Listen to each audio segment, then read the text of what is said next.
Mgeni wetu leo sio tu msanii na wala tu sio kiongozi, bali ni jamaa ambaye amejitafutia njia ambayo inaeleweka na kujipata. Amewahi kutajwa kama moja ya waandishi bora kabisa wa muziki wa hip hop hapa Tanzania na kuchukua tuzo. Mbali na hapo, wakati yuko kwenye prime yake, akaamua kwenda kusoma masters yake ya finance huko Uingereza. Wakati amerudi kutoka Uingereza akiwa anaendelea kufanya music, akaingia kwenye corporate world na kukutana na watu wengine wengi zaidi. Lakini mwaka 2020 alisurprise watu wengi baada ya kuingia kwenye politics na kushinda ubunge wa jimbo la Muheza. Baada ya hapo 2023 akateuliwa kuwa naibu waziri wa sanaa, utamaduni na michezo, nafasi ambayo anaishikilia hadi leo, ambayo wizara imeongezewa masuala ya habari, utamaduni, sanaa na michezo, akishikilia nafasi kama naibu waziri. Mbali na hapo, jamaa pia ni baba, ni mume na ana watoto 3. Ladies and gentlemen, mbele yetu leo ni Mwana FA.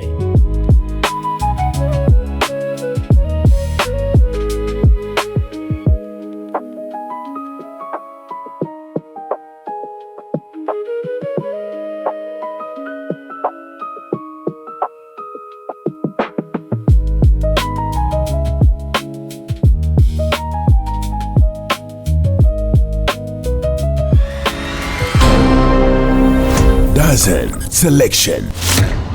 Karibu kwenye Dazen Selection, bro. Asante. Sisi wengine tunakufahamu kama Mwana FA kwa sababu tunakuona kwenye mitandao. Muweza najua nakufahamu kama Hamisi Mwinjuma ambaye ni mbunge wao. Nyumbani huwa wanakuitaje? Naona kila mtu ananiita jina lake nyumbani kusema kweli. Kuna watu wananiita dadi mle. Yeah. Na kuna mtu ananiita Hamisi. Lakini ukiona wale wasaidizi wengine wataniita kaka. Yeah. So wanakuona kama mheshimiwa, wanakuona kama Mwana FA, au wanakuona tu kama mimi vile labda nikiwa nyumbani? Exactly. Kwa sababu unaona mtu ananiita Hamisi, mwingine ananiita dadi, mwingine ananiita kaka. Kwa hiyo hakuna mtu anaifeel kwamba kuna Mwana FA au kuna mheshimiwa humu ndani. Na kuwa head of that family. Yes. Kwenye watoto wako kuna mmoja ambao unaona anafuata njia yako yoyote na unatamani wapite njia hiyo, au kila mmoja ende na njia yake? Wote wale wanasema sana, rafiki yangu wale, sijui chochote kinaweza kutokea kusema kweli. Wanasema sana na leo kwenye namna ya kuwafanya watoto wawe na reason, kila kitu kina sababu za kufanyika na kila kitu wawe tayari kukielezea. Kwa nini unataka hivi? Kwa nini unataka hivi? Sasa sababu wakati mwingine zinakuja za kitototo, lakini ni sababu.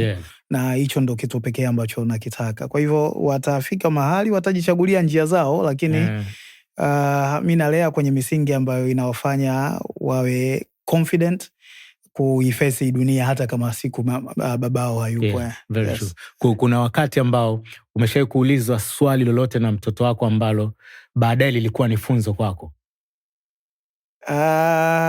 Wanauliza sana na wakati mwingine wanashindwa kujibu. Unajua wanasema kama huwezi kumwelezea mtoto wa miaka 6 kuhusu jambo, manake wewe mwenyewe hujalielewa. It's true. So wakati mwingine unaulizwa vitu, you understand them very well, but vinatokaje mdomoni kwako? Ndo inakuwa ngumu. Lakini wakati mwingi inakuwa nishangaza. Siku moja mtoto wangu mkubwa yule, tulienda kufanya shughuli, alikuwa birthday yake.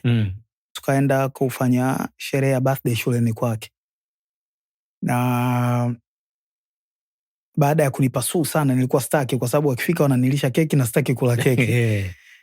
Kwa hivyo akaniuliza tulivyorudi nyumbani, baba, wewe ulivyokuwa umri wangu wakati unakuwa, watu walikuwa wanakuja nyumbani kwenu, walikuwa wanakuja kukufanyia birthday shuleni? It got me thinking, hakuna. Nikamwambia hapana, lakini mimi nimejibu casually, hapana. Akaniuliza kwa nini, ameanza kuwa concerned.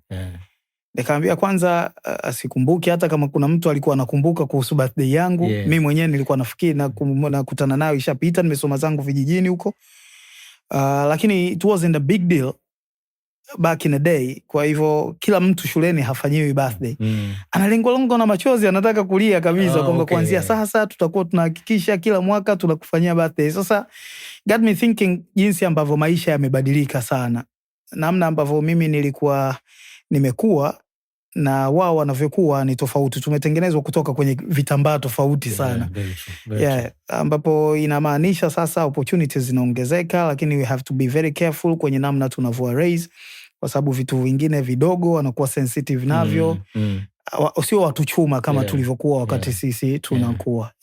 Kwa hiyo naona naishi kwenye dunia tofauti na niliyokuwa mimi, na ambayo natakiwa kuwakuza watoto wangu. Yes. You're right. Wengi tumekufahamu kama Mwana FA baada ya kuanza kukusikia, kukuona kwenye TV, baadaye wengine wamekuona kwenye politics, wameanza kumfahamu Mwana FA. Lakini to the core, FA ni nani? Swali gumu and very wide. Linaweza likatoka kutoka kwenye engo yoyote. Mimi ni mtoto mmoja wa kijijini tu huko, ambaye nimepata bahati maisha yangu nikawa najiongoza mwenyewe kwa sehemu kubwa. Na mimi naamini nimekuwa mzazi wangu mwenyewe kwa miaka yote ambayo nimekuwa. Yani maisha yangu ingeweza kuelekea direction yoyote, lakini yakaelekea direction ambayo yamenifikisha hapa. Kwa hivyo nimesoma vijijini.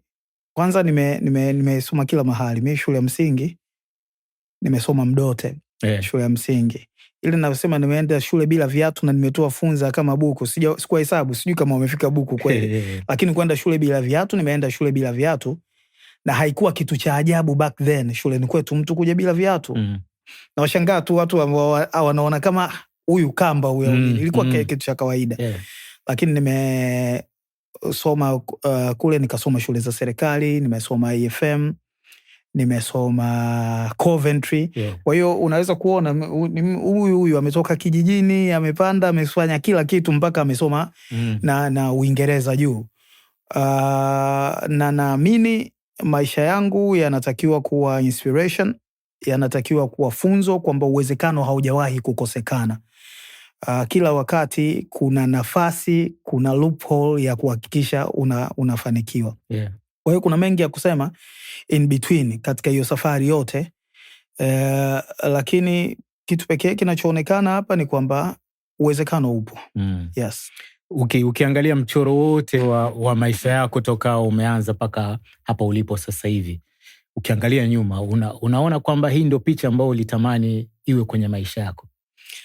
Not really. Nilikuwa naamini nitafanikiwa siku moja, lakini ni ndoto kama ndoto nyingine. Kila mtu anaamini atafanikiwa.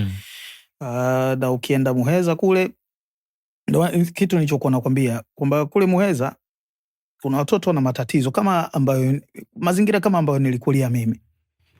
Mimi nataka niwe picha kwamba bana, ukikaza na Mwenyezi Mungu kadari yako ikawa imeandikwa hivi na ukafanya juhudi kidogo, unaweza kufika. Watu wengi waliofanikiwa wanapoweza kufika. Kwa hivyo nilikuwa naona na ndoto ya kufanikiwa, wakati mwingine without even knowing how. Lakini nikaendelea kuamini, nikaendelea kufanya juhudi kwenye kila ambacho nilikuwa nakifanya. Na ikaturn out kuwa hivyo. Juzi hapa nilikuwa naona mtu mmoja kaandika, nimefanya interview na Salama ile ya saluni, ilikuwa ni nini? Mkasi. Nasema mimi sitaki kuwa mwanasiasa, wanasiasa ni watu waongo, wanaonga watu sio nini. Yani kuna mtu akaichukua every few years ina pop by ile interview inarudi. Sasa ya juzi mtu kaandika limakala refu, yani kama utasema kuna kitu kagundua, anaandika nuclear codes hivi. Chief, nisema kwamba niunganisha na swali lako kwamba nilikuwa naona there was a time nilikuwa naona nataka kuwa mfanyabiashara. There was a time nilikuwa naona nataka kuwa rubani. There was a time nilikuwa naona nataka kuwa mwanasiasa. Alafu then nikakutana na moja imeandikwa kwamba moja ya mambo yanayofanya nchi ziongozwe na watu wa hovyo ni kwa watu wenye akili timamu na wenye nia thabiti ya kusaidia jamii kususia watu wa hovyo. kushika nafasi za kisiasa. Mimi namsusia nani kwa hiyo? Na kimsingi hakuna mwisho wa kughairi. Wewe unaweza ukawa unatangaza leo hapa bwana mtangazaji, ukaamua kesho nimeghairi nataka kuwa mwanasiasa. Baadaye ukaghairi tena kuwa mwanasiasa, ukaamua kurudia utangazaji. Kughairi mwisho mara ngapi kwani? Hainaga mwisho. Haina mwisho. Kwa hiyo nilighairi kuwa mwanasiasa, baadaye kuudhika. Kwa sababu hamina mwisho wa kughairi, nikaghairi tena kughairi kuwa mwanasiasa nikaamua. So wanaandika kila wakati, ukifanya kitu kikawa positive, ukawa kama unaenda kwenye upepo wako wa siasa mzuri, kuna mtu anaitoa huko, anaandika, anawekea na limakala refu kabisa, yani kama kuna kitu amegundua hivi. Lakini ndo nadhani ndo siasa zenyewe ndo yale niliyokuwa nayasema. Sisi wengine kwa sababu nia zetu ni thabiti, tumekuja kwa ajili ya kuipa siasa jina zuri. Kweli. Yes. Yeah. Umewahi kutajwa kama moja kati ya waandishi wazuri sana. Correction, mimi ni mwandishi bora zaidi wa hip hop aliyewahi kuishi kwenye nchi hii. Shaban Robert wa enzi hii. Sio nchi hii, nchi za Afrika Mashariki, Kati na Kusini mwa jangwa la Sahara. So unaamini mpaka saizi bado ni mwandishi bora kabisa? It is what it is. Jordan hajashika mpira wa basketball miaka mingi, lakini he's still the GOAT. No? He is. Same thing. So ni kipi kilikuwa kinafanya maandishi yako yanakuwa na utofauti zaidi na wengine? Watu kuweza kujihusianisha nayo. Nilikuwa nasema vitu ambavyo mtu rahisi. Mimi nitakwambia mfano mmoja. Mfano wangu ulikuwa ambao naurudia sana. Unaimba nyimbo ambayo Mama Tatu na sinia lake la vitumbua kule Tandika anaweza kuuimba. Anaweza kujua hiki kitu kilichosemwa, naweza kujihusianisha nacho. Ni jambo linalohusu maisha yangu ama maisha ambayo nayajua yanaweza kutokea. Hivyo ndivyo inavyotakiwa kuwa. Shida yangu na sehemu kubwa ya wasanii wa hip hop, waandishi wa hip hop, wanaandika kutishana wenyewe. Kwamba mimi naandika kwa sababu Dazen anajua kuhusu hip hop, itamsumbua. Jamaa kapiga mapanchi sana. Wimbo ukiisha ulikuwa unazungumzia nini? Ndo kitu ambacho kinakosekana. Watu hawastick kwenye topic. You can stick kwenye topic alafu ukaleta mifano, ukaleta lugha ya picha, ukafanya wordplay, lakini topic imebaki. Sasa hapa una wimbo ambayo tunachana tu, kwamba wimbo mwanzo mpaka mwisho una mapunchline, lakini mstari wa kwanza na wa pili hauhusiani na kadhalika. Hence Shaban Robert wa kizazi hiki, kwa sababu nilikuwa naandika kwa namna ambayo wimbo ukiisha utakuwa unajua na nilikuwa nazungumzia nini, na nilikuwa naandika naona kabisa hili neno linaandikika kwenye bodaboda, linaandikika kwenye guta, linaandikika nyuma ya daladala, kwa sababu watu wanaweza kulihusisha na maisha yao binafsi. Ukiangalia kwa miaka ya hivi karibuni, utanirekebisha, labda na mimi nimedwell into politics kiasi kwamba sisikilizi enough, lakini kwa miaka ya hivi karibuni huoni kama kuna hit songs nyingi zinazotokana na rap. It's true. Ina maana hakuna marapa ama nini? Wapo. Kwa hivyo kama tunataka kufikia kwenye kusolve tatizo hilo, lazima kwanza tukubali tatizo ni nini. Kwa sababu wanaandika kutishana wenyewe badala ya kuandikia jamii ili watu wafuate huo muziki. Zamani wimbo wa R&B, wimbo wa kuimbaimba, ili uhiti inabidi uwe na verse ya hip hop. Yeah, you're right. Sasa hivi pengine inabidi iwe kinyume chake. Yani unaona hii rap hip hop inaenda kama ilivyokuwa baadhi ya muziki huko nyuma, na bado watu wako kwenye denial. Ukisema kama mimi kuna siku nimeulizwa kuhusiana na waandishi wanaonivutia, ikataji jamaa wamenishambulia kwa sababu wana mwandishi wao mmoja, wana rapa wao mmoja, wanataka nimtaje. Chief, nakuwa depressed nikisikiliza nyimbo zake. Yani siwezi kurelate na maisha yangu. Haiwezekani. Na sio kwamba kwa sababu maisha yangu yamebadilika, lakini maisha ya kawaida ya mtu wa kawaida haiwezi kuingia huko. Kwa hiyo wapo wanaonivutia. Bado nina top 10, pengine top 15 ya wasanii wanaonivutia, lakini kiwango kimeshuka. Na nafikiri kuna jambo linatakiwa kufanyika. Inabidi waione picha kubwa ya nini kinatakiwa kufanyika kwenye uandishi wao, badala ya nani mkali baina yao wenyewe. Yes. Unakumbuka exact time ambayo mziki kwako ulikuwa tena sio kwa ajili ya umaarufu, ulikuwa ni kwa ajili una influence mambo? Swali zuri sana.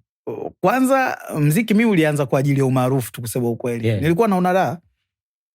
Mimi wakati naanza kuimba Dazen, sikuwa naamini naweza kupata hata 10,000 kutoka kwenye muziki. Mwenye nilikuwa nataka kwa zangu kwa rubani huko. Kwa hiyo nilikuwa naimba kwa sababu tunaenda kwenye court ya basketball, tunaanza kucheza Tanga School. Watu wananishangilia nikirap. Naimba welcome form 1 ile, welcome form 5, sijui graduation. Achana, watu wananishangilia. Nishawahi kwenda Tanga, kulikuwa na sehemu inaitwa Splendid. Kama hicho, kama nakumbuka vizuri. Tunaenda, kuna mashindano ya rap mle. Nalipa mlangoni ili niende nikaimbe ndani. Sijui kama unanielewa. Nakuelewa. Yani ilikuwa kwa ajili ya ni starehe yangu, naona starehe. Kwa hiyo watu walivyokuwa wakinishangilia, wananiambia najua, wanafurahia ninavyofanya, ikawa sasa naufanya kwa ajili ya umaarufu. Mwanzo mwisho. Hata tulivyokuja kuanza hapa na hela ikawa bado imeanza kuingia, muziki umeanza kunilipa, unanishangaza kwa sababu nafanya kitu ambacho mimi nakipenda. Na ikaenda ikafika mahali sasa, ubaya wake ni kwamba we didn't get enough ya kusema kwamba bwana, sasa hivi pesa zimetosha, nafanya just for fun. Ilikuwa ni tunapata hela ya ku get by tu. Leo iende, kesho tutetee hadhi, tuweze kuendesha magari, tuweze kulipa kodi za nyumba na kadhalika. Lakini baadaye hapo ikaje mambo kama yakawa mazuri katikati. So now nataka kufanya mziki sio tu kwa sababu watu wanisifu. Watu wameshanisifu toka nilivyokuwa form 1 naimba. Lakini sasa huku kusifiwa kuna nisaidia nini? Kwa nafikiri ile maturity ikawa inaniingia. Naona sasa nataka kutoka hatua hii niende hatua nyingine. Nitakupa mfano.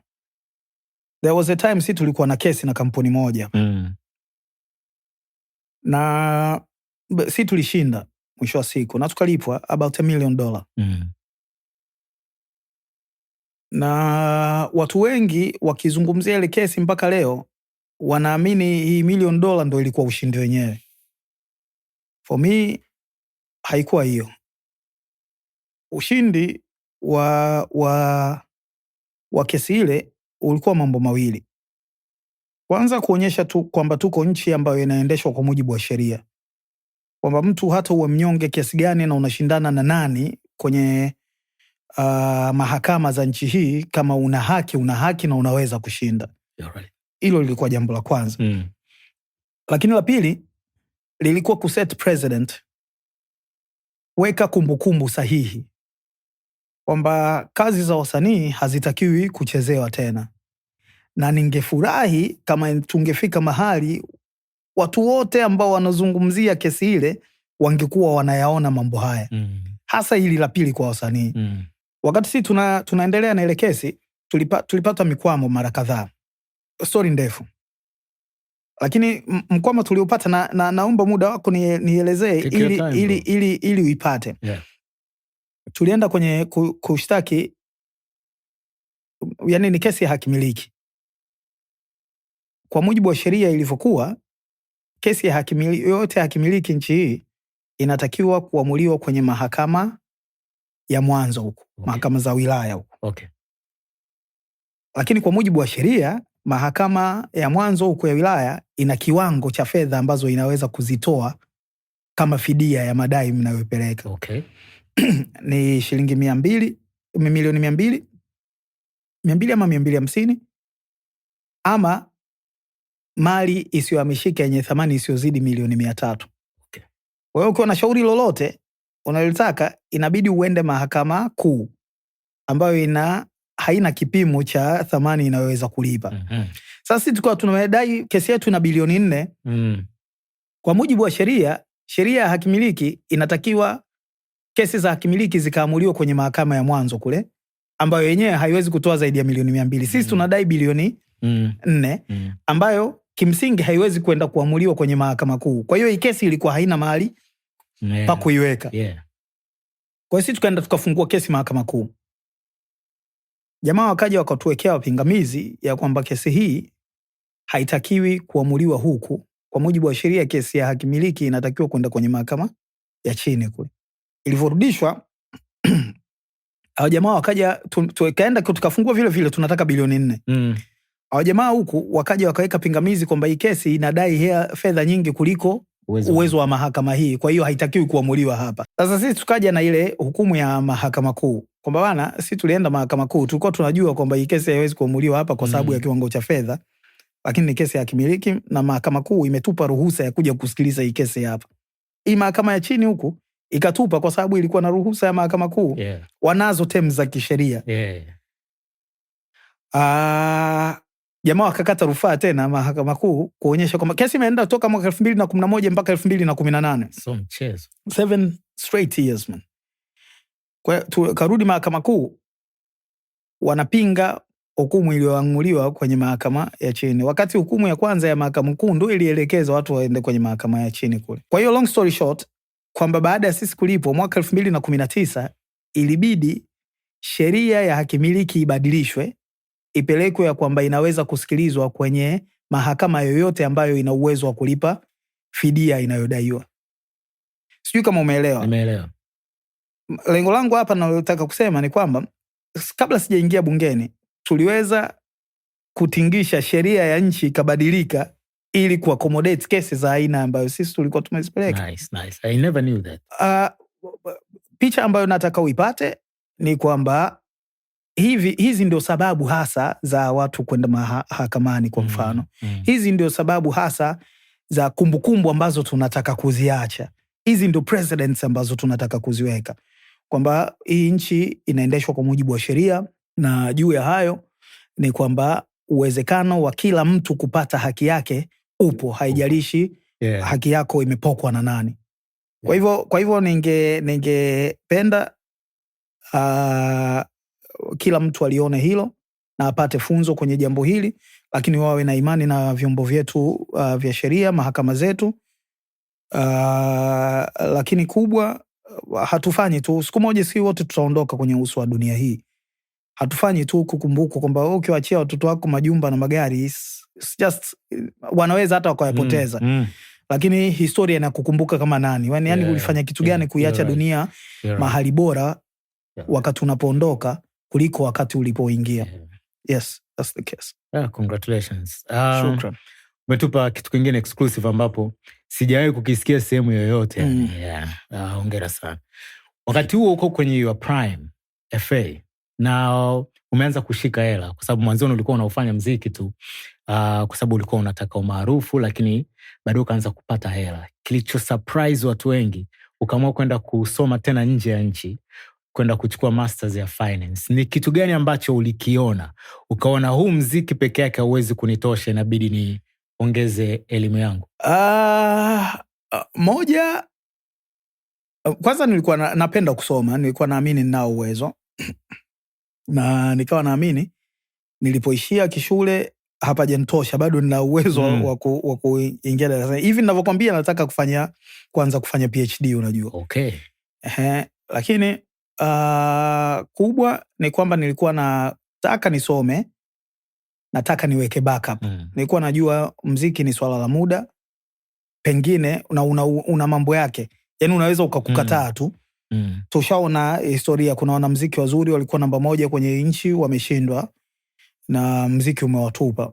Kwa hiyo nilikuwa nataka niwe na backup plan. Na kwa sababu bahati nzuri nilikuwa na uwezo wa kusoma, nikaona it's a good thing kurudi shule. Pia it's bragging rights. Niseme it's another MC with an MSc. ili experience ya kwenda nchi nyingine ilibadilisha namna yako ya mtazamo wa vitu? Yes, kwa kiasi kikubwa. Na ndio maana watu wanatakiwa kutembea. Watu wasijifungie. Moja, utawala wa sheria. Unaenda kwenye nchi ambazo kila kitu inabidi kifuatwe kwa mujibu wa sheria bila kujali wewe nani. Lingine ni namna watu wanavyosoma. Walimu Ulaya wako kwa ajili ya kukusaidia ufikie lengo lililokupeleka shuleni na hawakukomoi. Na hata mafunzo yake yalikuwa yanakutengeneza kwenye namna uifikirie real world ambayo unakwenda kukutana nayo.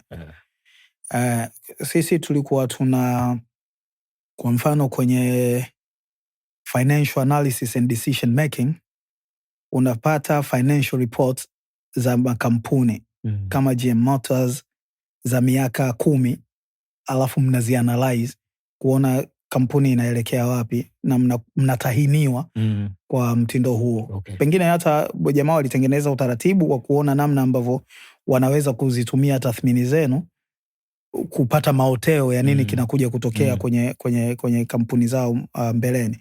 Lakini ukweli ni kwamba mlikuwa mnakutana na real issues na mnazichambua, mnatengeneziwa mazingira ya kuface challenges ambazo mnakutana nazo kwenye nyanja mnazosomea kutoka darasani.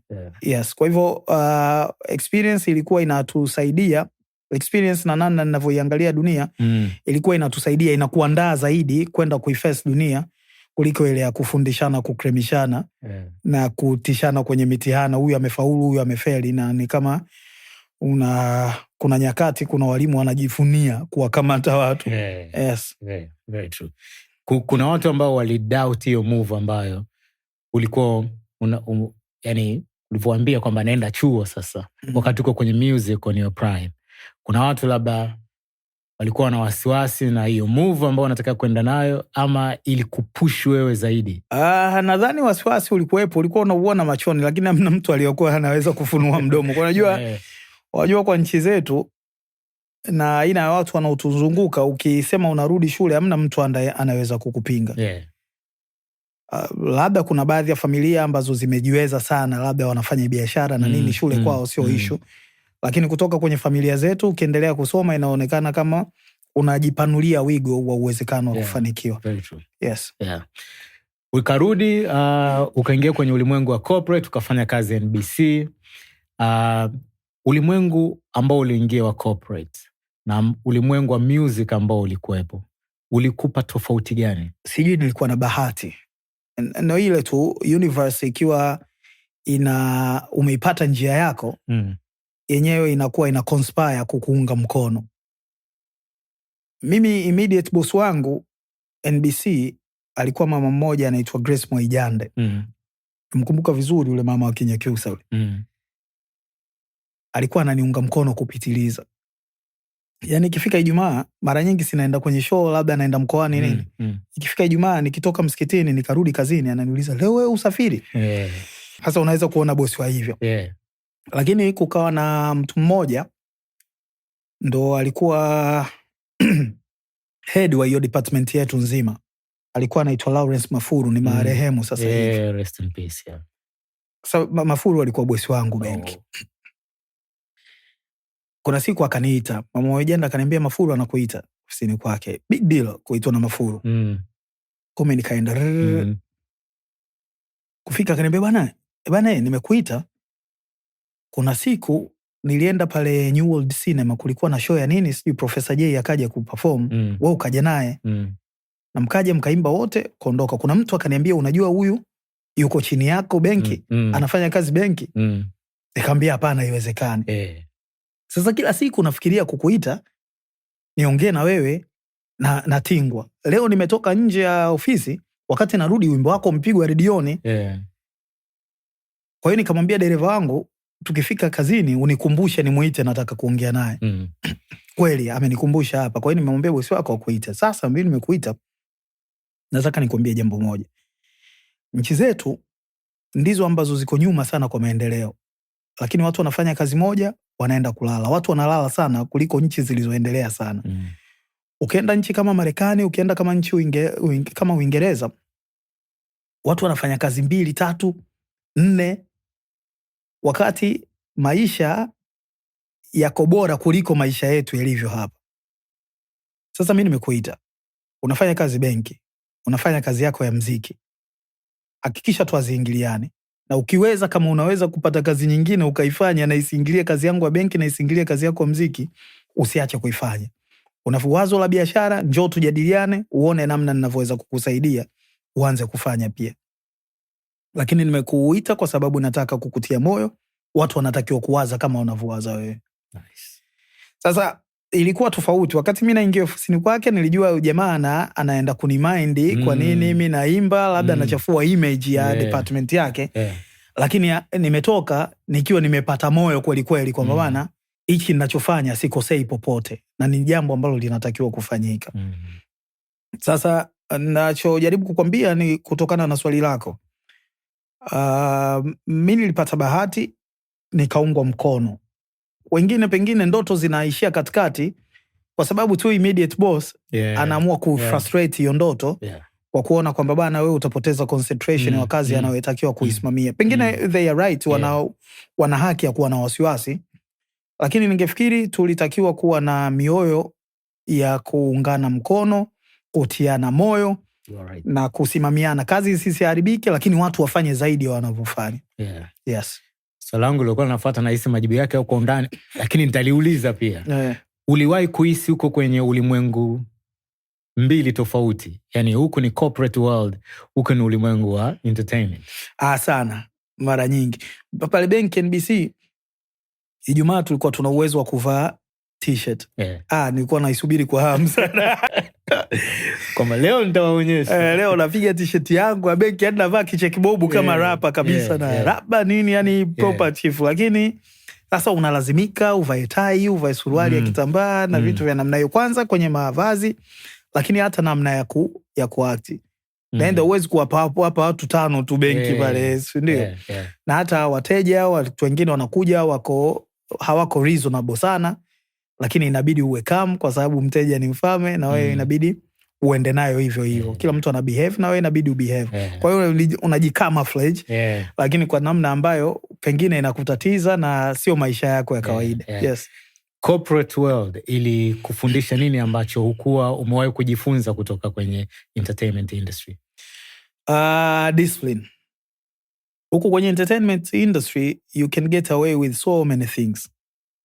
Na mara nyingi huku kuna vitu vikitokea, nilikuwa namwambia UI mara nyingi. Anambia, unajua mimi na wewe ndo watu ambao hatutumii excuse ya kuwa wasanii kufanya mambo ya hovyo. Yani hatujatumia kabisa hiyo sababu. Na sasa huku ukifanya unaambiwa wasanii ndo walivyo. You can do that kwa mfanyakazi kama uko upande wa corporate.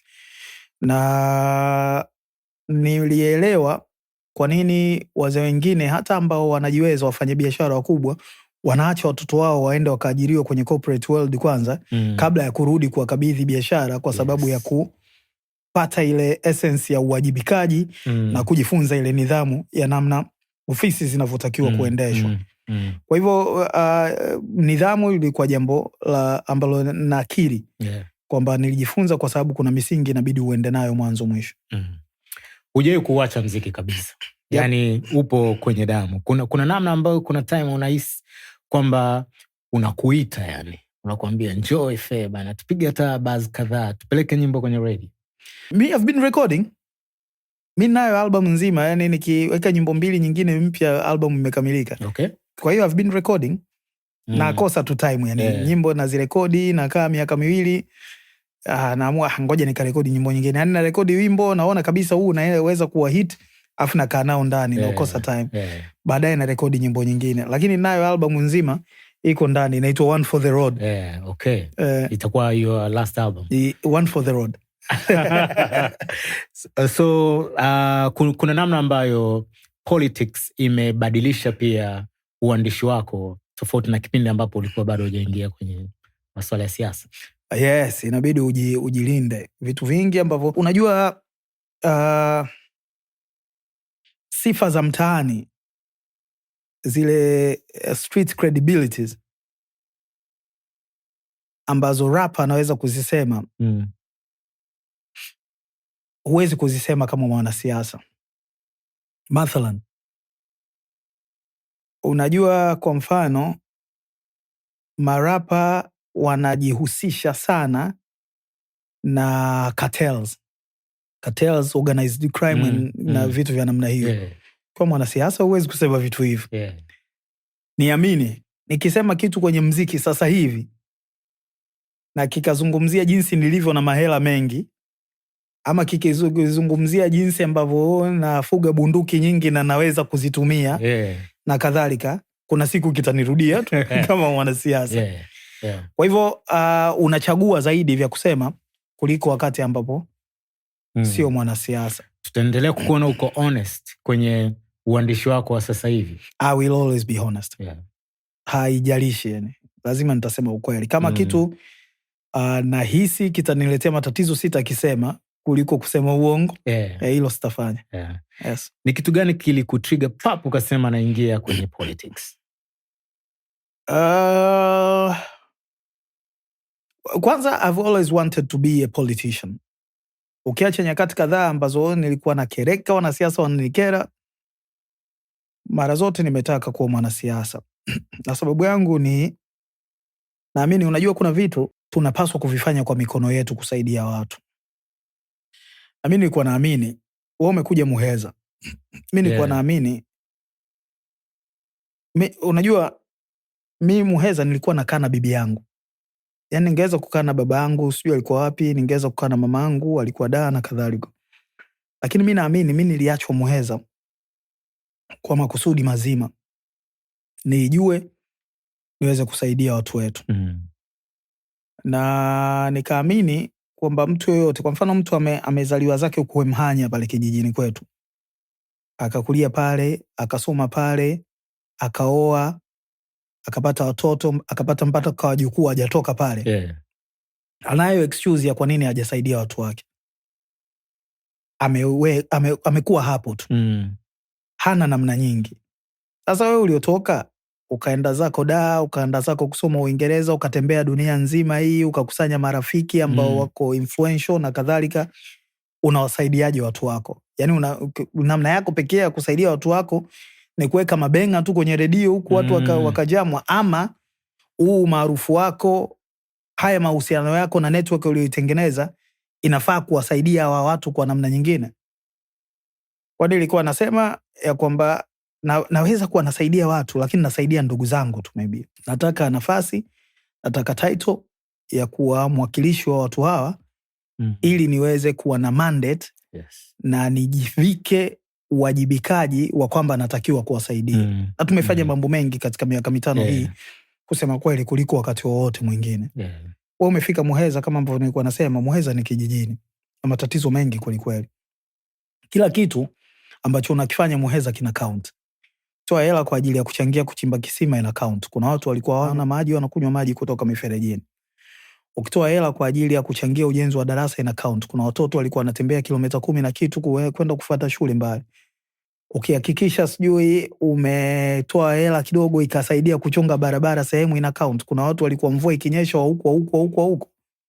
Kwa hiyo kila kitu kina count. Matatizo hayajaisha, na pengine mimi nitaondoka kwenye uso wa dunia hii nikiwa sijaweza kuyamaliza, lakini nimetengeneza difference. Muheza haiko kama ambavyo niliikuta. Kwa hiyo lengo langu lilikuwa kusaidia watu wetu, kutumia network na ufahamu nilionao kuhakikisha ya kwamba naweka mchango wangu na naweka difference kwenye maisha ya watu wetu. Yes. Ni wakati gani ulikuwa ni mgumu sana kuweza kuwin mioyo ya wanamuheza? Sijawahi kuwa na wakati mgumu kusema kweli. Mwanzoni, unajua kuna chaguzi mbili. Kuna uchaguzi wa ndani ya chama, primaries zile, alafu kuna uchaguzi wa nje ya chama. Uchaguzi mgumu kwangu ulikuwa wa ndani ya chama, wa kwanza. Na mimi nilitokea kwa wa pili. Na sababu ni kwamba nilikuwa nimeenda kwenye uchaguzi, sijui hata katibu kata mmoja, sijui mjumbe hata mmoja. Yani naenda tu, jamani, mimi ni Hamisi Mwinjuma, mtoto wenu, nimekulia Masuguru hapa kwetu kwa Mahanya. Naomba nafasi niwe mwakilishi wenu. That's it, sijui kitu. Kwa hiyo kaenda, ingekuwa watu wanashinda uchaguzi namna hiyo tu, ningeshinda. Ingekuwa popularity contest, ningeshinda. Watu walikuwa wananiangalia, wanaamini huyu ana nia kweli ya kutusaidia. Lakini uchaguzi una mambo mengi. Kwa hiyo sikushinda, nikawa wa pili. Baadaye kwa sababu kuna taratibu nyingine, chama kikanirudisha. Baada ya hapo mzigo uliopigwa sijawahi kupata wakati mgumu tena. Kwanza baada ya chama kunirudisha huko mtaani, kama ambavyo nilikuwa nakwambia, ilikuwa ni contest ya umaarufu, nani anajulikana zaidi, sijitambulishi. Nasema tu hili nitalifanya, hili naweza kulifanya na nitalifanya hivi, nawaambia maarifa yangu. Kwa hiyo ilikuwa rahisi sana. Ukiachia mbali maneno kwenye mitandao, mimi nilikuwa nashindana na mtu mmoja wa chama kimoja, walikuwa ukiingia kama Twitter hivi, ukienda ukisimuliwa hali ya siasa kwenye uchaguzi wa Muheza, unajua mwana FS yukaenda kufanya nini, anapigwa asubuhi. Lakini huko ndo mahali pekee ambako nilikuwa naweza kushindwa uchaguzi. Lakini ukienda site, wewe ulienda 2020 na yeye nilienda. Unakumbuka ukienda site, yani shughuli imeisha, yani kulikuwa hakuna mashindano. Ni kwamba mimi naenda kushinda ule uchaguzi. Mzigo mzuri umepigwa, na nimshukuru Mheshimiwa Rais Daktari Samia Suluhu Hassan, kwa sababu moja ya mambo yaliyotokea ni kwamba tumefanya miradi mingi sana kwenye miaka mitano hii, kuanzia 2021 mpaka sasa hivi 2026, kuliko wakati wote mwingine. Kwa hiyo wakati tunakwenda kwenye uchaguzi wa 2025, mimi wakati naingia, Muheza ina kata 13. Muheza jimbo kubwa kidogo, lina kata 37. Okay. Kulikuwa na kata 13 hazina shule za sekondari. Mpaka tunaenda kwenye uchaguzi 2025, kata 2 ndio zimebaki hazina sekondari. 11 zimejengwa. Tulikuwa na idadi ya madarasa, kiwango cha madarasa ukilinganisha kati ya 2015 na 2020 yalijengwa madarasa 20 Muheza. Okay. Katika kipindi cha sisi ambacho tumefanya kazi kwa miaka mitano, 2020 mpaka 25, tumejenga madarasa 364. So mchezo. Mimi nishachangisha mahali serikali haiwezi kupeleka fedha kwa ajili ya kujenga shule ya msingi na watoto wanatembea umbali mrefu, huwezi kupita na baisikeli wala gari. Nikachangisha rafiki zangu, nikatoa hela, tukajenga shule ya msingi wenyewe. Nice. Yes, shule nzima imekamilika. Nice. Sasa kwa kazi hii kulikuwa hakuna ubishi, yani tumeenda kwenye uchaguzi mimi najua nashinda, yani hata nikikaa ndani nitashinda. Tunafanya kampeni kwa sababu ni kwa mujibu wa utaratibu, imezoeleka, watu watafanya kampeni na kadhalika. Na mimi nawakilisha Chama cha Mapinduzi, huwezi kuwa mwakilishi wa Chama cha Mapinduzi na umekaa ufanye kampeni, lakini kushinda uchaguzi ni kwa nashinda. Kwa hiyo kujibu swala lako, ukiachia uchaguzi wa ndani wa Chama cha Mapinduzi mwaka 2020, sijawahi kuhisi wakati wowote mwingine kwamba nimeenda njia isiyo ama nina wasiwasi wa kupoteza uchaguzi. Haijawahi kuwa. Ni kitu gani unafikiri wana Muheza wanakifurahia sana kutoka kwako FA? Ukaribu. Tumetengeneza mahusiano ambayo mbunge anaweza kutembea kwa mguu Muheza mjini, anakaa kwenye vikao vya kahawa, anaenda kwenye mechi za ndondo, anaenda kuzika, anapanga matofali na wao wakiwa wana kijiji wanajitolea kujenga shule. Anakuja kuangalia wagonjwa wao, anaangalia namna ambayo anaweza kuwasaidia watu ambao wanaumwa labda hawana uwezo wa matibabu na kadhalika na kadhalika. Nikiamka nyumbani kwangu Muheza watu wamejaa nje tayari. Kila mtu anakuja na lake. Kuna watu wengine wanakuletea kuku tu, asante ulitusaidia kwenye jambo fulani na vitu vya namna hiyo. Kwa hiyo siamini kama wamewahi kuwa karibu na mbunge kwa namna yangu. Huko nyuma nilikuwa mdogo, lakini siamini bado kama wamewahi kuwa karibu na mbunge kwa namna hii.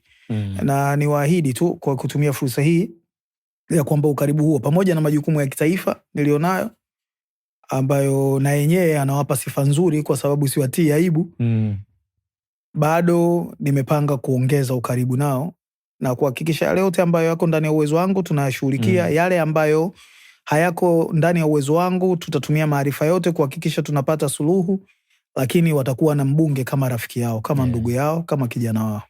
Nice. Very nice. Umefanya mambo mengi ambayo hatuoni akizungumziwa sana mpaka mtu kutane na wewe kama hivi ndio unaanza kupata picha ya vitu gani vikubwa ambavyo umevifanya Muheza. Idea ni kuathiri positively maisha ya watu, kuathiri kwa athari chanya maisha ya watu na sio tu makelele. Mimi doesn't know, ukinisema vibaya kwa mfano humu kwenye social media kwa miaka 5 mfululizo, yani mimi nisijibu kitu. Wewe asubuhi niseme, mchana niseme tu na ishike kasi kabisa. Tukaenda kwenye uchaguzi Muheza bado nashinda. Na nisijibu kitu kwa sababu unakuja kugundua matatizo ya watu wa Muheza yasemwe huku kwenye social media. Na athari chanya unazotaka kuzipeleka sio lazima zisemwe huku. I mean, kama mwanasiasa wakati mwingine unataka kusema hiki kiko hivi. Mimi zamani kabla sijaingia kwenye siasa nilikuwa na washangaa wanasiasa hata akitoa 200,000 inasemwa huyu bwana ametuchangia sio nini. Kama hawa jamaa vipi? Baadaye nimekuja kuwaelewa kwa nini wanafanya hivi. Kwamba wakati mwingine kama hivi unavyoniuliza, unaona kuna watu hajafanya kitu kwa sababu tu haijasemwa. Wao jamaa wanataka kuweka risiti za kila kitu wanachokifanya ili mradi msiweze kusema hawajafanya kitu. Lakini mimi kwa watu wangu naweza nisiwawekee risiti huku na bado mambo yakaenda. Kwa mfano juzi hapa hii Pasaka hii, mimi nimetoka Muheza, kuna vijana wengi wanajihusisha na shughuli za michezo na jimbo kubwa sana. Mashallah. Tuna vitongoji 494, lakini hiyo unaondoa kata 6 za mjini ambazo zenyewe zinagundulika kama mtaa. Kwa hiyo zenyewe zina timu nyingi na zenyewe zina timu 35, zina timu 20 na kadhalika. Mimi nimetoka kugawa jezi pea 700. Yes. Ilibidi niingie mfukoni nihakikisha tatizo hili nalimaliza. Miaka miwili iliyopita nigawa jezi kwa kila kijiji. Tuna vijiji 126. Lakini bado tatizo likawa kubwa kwa sababu kijiji kimoja kitakuwa na vitongoji 4, 5, 6. Kwa hiyo nani anazitumia? Kwa hiyo sasa hivi tukaenda tukagawa kila kitongoji. Na tumefanya hivyo, tumetengeneza jezi, tumetengeneza mipira. Na ni yale nayokuambia kwamba tunaweka risiti. Zote zimeandikwa Mwana FA. Kwa hiyo sasa hivi ukikuta timu 2 Muheza zinacheza, angalau moja itakuwa imevaa jezi imeandikwa Mwana FA. Kiwango kizuri kabisa. Kwa hivyo vitu vya namna hiyo unaenda wakati mwingine, sio kwamba hii ni sehemu ya kwamba asipolifanya hili hawezi kuwa mbunge. Lakini unaona kwamba tatizo lipo na watu wanacheza matumbo wazi. Kama una uwezo unaweza kuunganisha nguvu na rafiki zako wafanyie hao watu. Yes. Ni kama lile la kujenga shule nilikuwa nakwambia. Kusipokuwa na shule italaumiwa serikali. Lakini mimi ni sehemu ya serikali. Wakati mwingine kama serikali kuu haiwezi kutoa fedha na mimi naweza raise funds kutoka mahali pengine, why not? Kwa hivyo ndo hasa yanayonisukuma kufanya mambo ninayofanya. Naamini kwa sababu sitakuwa mbunge wa Muheza milele, siku nitakapoacha kwa mbunge kwa sababu yoyote ile, kumbukumbu ambazo nitakuwa nimeziweka zitakaa ziendelee kuwasaidia watu. Right.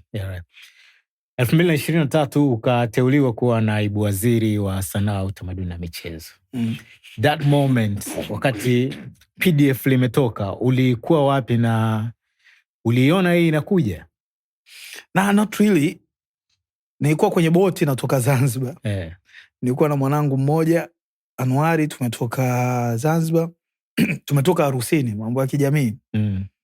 Ile dude likatangazwa. Kwa hiyo nikasujudu pale kushukuru. Na nilikuwa naona na mchango wa kuweka na jambo ambalo naweza kufanya kuisaidia nchi na kumsaidia Mheshimiwa Rais kwenye sekta za utamaduni, sanaa na michezo kwa wakati ule.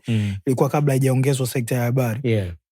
Na nikashukuru Mheshimiwa Rais ana taarifa na akapata taarifa kwa miongoni mwa taarifa zake akaona huyu tunaweza kumtuma kwenye jambo hili. Kwa akanipa nafasi, linistua, lakini ile sense ya kufanikiwa ndo hasa ilikuwa imefika. Kutoka yule mtoto nilikuwa nakusimulia anaenda shule bila viatu, kutoka rapa wa kawaida, hii nayo historia haijawahi kutengenezwa. Kwa miaka zaidi ya 50 Muheza haikuwahi kuwa na kiongozi wa kisiasa kwenye nafasi ya kiwango hiki moja, lakini kwenye historia ya nchi hatujawahi kuwa na msanii kwenye nafasi ya namna hii ya kisiasa. Kwa hiyo hayo ni mafanikio, ukiacha mambo mengine yote, lakini hayo ni mafanikio na ni historia imeandikwa, kitu ambacho kinanipa faraja sana na naamini naitendea haki nafasi hii. Mimi niko mtaani sasa, nakupa stories za mtaa. Kila mtu tumepata mtu sahihi ambaye anaiwakilisha vizuri sanaa kwa sababu anaijua vizuri sanaa. Lakini pia hata ukipita kwenye social media unaona jinsi ambavyo unajaribu kusuluhisha yale ambayo yanakuwa yanaendelea baada ya mikataba ambayo imesainiwa kwa namna moja ama nyingine. Tunayaona kwa macho. ile kazi ni ngumu kiasi gani? Ukijumlisha pia bado na wanamuheza wanakuangalia. Kazi sio ngumu hivyo, na enjoy kuifanya kusema ukweli. Nasema ukifanya kazi unayoipenda, utafanya kazi hata siku moja kwenye maisha yako. Unakuwa una enjoy. Unakuwa una enjoy. Na enjoy na nafurahia kuweka mchango wangu kwenye, ujue kwa mfano ili la mikataba unalisema. Ni jambo linalotusumbua sana. Linasumbua kwa sababu ya ufahamu wetu, viwango vyetu vya elimu, haraka tunayokuwa nayo, na pengine uwezo na uzito wa mifuko yetu kwa wakati ambao mikataba inakuja. Kwa hiyo watu hawachukui muda sana, wanataka kutibu njaa ya siku kadhaa hizi. Kwa hiyo kwanza naamini sio jambo ambalo tutaliondoa hivi karibuni. Yaani ni jambo litajirudia. Na kitu kingine ambacho nataka unotice ni kwamba kwenye nchi ambazo zimeendelea sana kisanaa kwenye masuala ya industry yao ni kubwa. Kwa mfano Marekani, bado kuna migogoro katika masuala ya mikataba mpaka leo hii. Au hufahamu? Nafahamu. Kwa hivyo ya kwetu, kwa sababu scale yetu ni ndogo, na unaona kwamba huyu jamaa kwa nini aliingia manufaa yake akiwa madogo sana kupitiliza. Kwa hiyo inakuwa inakusumbua, na pengine tunaweza kurelate nayo kwa sababu tuko karibu nayo. Nyingine zinakuwa story tu hizo za nje. Kwa hivyo mimi nafurahia kwanza kwa sababu mimi naweza kusoma mkataba na nikajua mkataba kanjanja ama, lakini mimi hata msaidizi wangu ni wakili. Okay. Na ni wakili wa hakimiliki. Okay. Mwanasheria wa masuala ya hakimiliki. Kwa hiyo tumekuwa tunajadili na tunajaribu kutatua sana. Kuna wakati mgumu, wakati mwingine hata watu wanaolalamika unaona wao ndo wameingia mkenge. Lakini sasa busara inabidi itumike kwa sababu hao wengi ni wadogo zangu, ni ndugu zangu, kwa maana wakuja bana, wewe hii haitakupa umaskini, haitakupa utajiri. Hii jambo unaweza ukaliacha liende na wewe you'll be a bigger person. Kwa hiyo naifurahia kuifanya kazi hii na natumia muda mwingi na tunaandaa mikakati kadhaa ya kuendelea kuwaelimisha wasanii ili shida hii ipungue kama sio kuondoka kabisa. So far uko proud na jambo gani ambalo umelifanya kwenye Wizara ya Utamaduni, Sanaa na Michezo kama naibu waziri? Mambo mawili matatu kwenye miaka 5 hii ya kwanza ya Mheshimiwa Dr. Samia Suluhu Hassan. Moja ya mambo tulimshauri Mheshimiwa Rais na yakafanikiwa kwa sababu ya matakwa yake, yani ni jinsi hamu ya kufanya mabadiliko alionayo, ni mabadiliko kwenye sheria ya fedha ya mwaka 2022, sheria namba 5 ambayo iliondoa. Moja ya malalamiko makubwa yalikuwa yanatokea ni KOSOTA kuhusiana na royalties, mirabaha. Kwa hiyo ikawaondolea KOSOTA jukumu la kukusanya na kugawa mirabaha kwa wasanii, likaenda kwa wasanii wengine wenyewe. Na kitu kinaitwa CMO, Collective Management Organization, ambapo wasanii wanakuwa wanajikusanyia, wanatengeneza, wanapeana ridhaa, wanakuwa wanajikusanyia na wanajigawia wenyewe mirabaha. Kwa hiyo hili lilikuwa la kwanza na likafanikiwa mpaka mwisho. Kwa hiyo tumekuwa na namna ya kuzipata CMO hizi, lakini kuwaongoza KOSOTA anabaki kama mratibu wa shughuli hii. Kwa hiyo hili lilikuwa la kwanza. La pili lilikuwa ni kuanzishwa kwa kitu kinaitwa blank tap levy. Na yenyewe ni kwa mujibu wa sheria. Blank tap levy ni tozo ya hakimiliki, na yenyewe ni vifaa ambavyo vinaweza kurudufu kazi za sanaa. Kwa mfano MTCDs, USB na kadhalika, vifaa vya namna hiyo. Mpaka simu zinatakiwa kuingia humu, bado hazijaingia, tunapambana nayo. Lenyewe lengo lake ni kwamba tukishaingiza MTCDs, kama wewe ni msanii na mimi ni msikilizaji, ile bwana pale akichukua CD yake empty akarekodi nyimbo yako nikaletewa mimi, transaction hii haikunufaishi wewe kabisa. Na nyimbo yako inakuwa imeshahama. Kwa hiyo namna pekee tunaweza kulihudumia swala hili ni kuweka kodi ya mara moja kwa vifaa vyote ambavyo vinaweza kurudufu kazi za sanaa, na fedha hii iende kwa wasanii. Sasa jambo hili limefanyika kwa mwaka 1.5, takriban 2 sasa, sheria hii ilipopita, na ikiwa na vifaa kadhaa tu, sio vifaa vyote ambavyo tulikuwa tunavisema, ili kuonyesha, ilikuwa demonstration kwa Wizara ya Fedha, wenzetu wa TRA na kadhalika ambao wanatusaidia kukusanya. mirabaha inayokwenda kugaiwa sasa hivi ni takriban bilioni 1.5 ambayo imekusanywa kwa ajili ya hii blank tap levy. Nitakwambia ili ujue hiyo bilioni 1.5 ni kubwa kiasi gani. Mara ya mwisho mirabaha iligaiwa ilikuwa mirabaha ya miaka 3 mfululizo, na iligaiwa milioni 200 na kitu, 300 na kitu.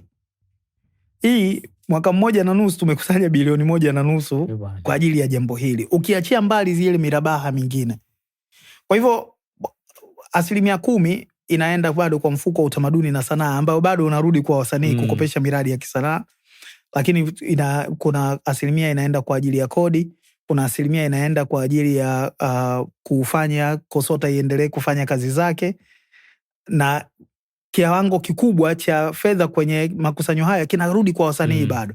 Kwa hivyo unapata picha jinsi ambavyo tumeweza kufanya mapinduzi kwenye ukusanyaji na ugawaji wa mirabaha kwa sababu ya mabadiliko ya sheria 2 tu ambazo tumefanya.